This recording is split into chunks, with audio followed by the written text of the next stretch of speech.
Abi önceki halini görmek açısından Allah abi. Allah abi. Bak görüyorsun.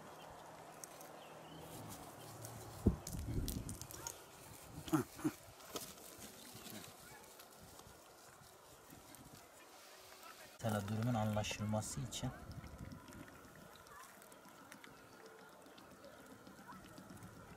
bak abi.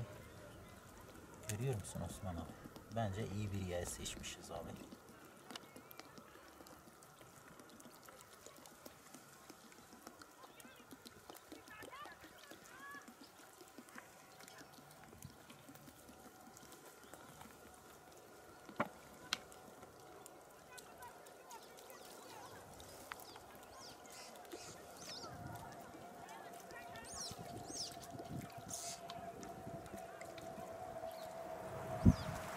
Ya kurban olduk hele bak hele.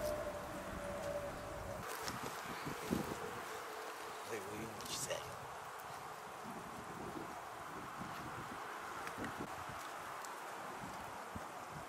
Bunu suyu üzerine serptim abi. Tamam.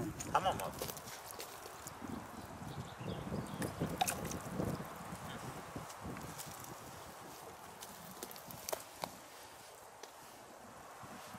Bak abi.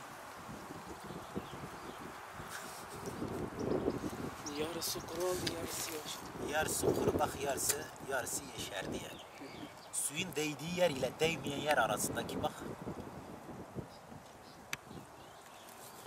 Bak burasını abi burayı da göster. Suyun değdiği yer ile değmeyen yer arasında.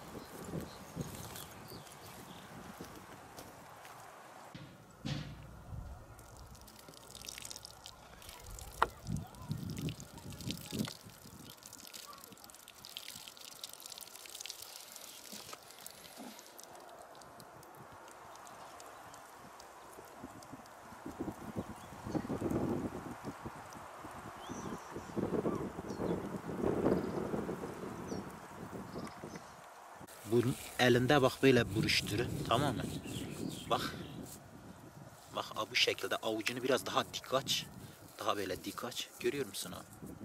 Bak. Kupkuru. Bak. Abi pazar günü bazı dostlarla, bazı arkadaşlarla, akrabalarla buraya pikniğe gelmiştik. Pikniğe geldik tabi herkes gibi biz de kendimize göre eğlenmeye çalıştık abi. Tabi yemekten sonra ellerimi yıkama ihtiyacı hissettim.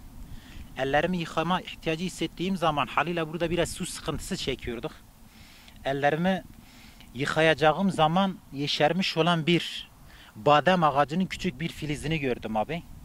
O fidesinin üzerinde ellerimi yıkadım ki dedim ki yani o fideye biraz faydamız olsun. Ellerimi yıkadığım zaman abi o fidenin etrafını kaplamış olan ölü yosunlar abi. Yani bir iki dakika içerisinde yeşerdiğini ve hayat bulduğunu gördüm abi. Sonra o yosunları kaldırıp ellerimde ovuşturdum abi.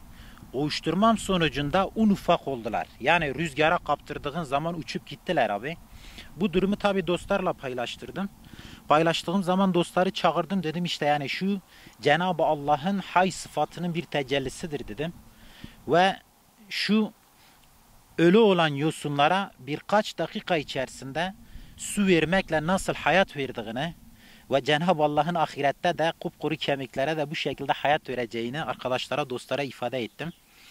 Ve bunu sizin gibi dostlarla paylaşma ihtiyacı duydum. Yani bu konuyu gerçekten çok merak ediyorum. Bu konunun uzmanı olan kişilerin, yetkililerin bu konuya bir açıklık getirmelerini bekliyoruz. Umuyorum ki yani ben kendi kanaatimde bunu bir mucize olarak ifade ediyorum.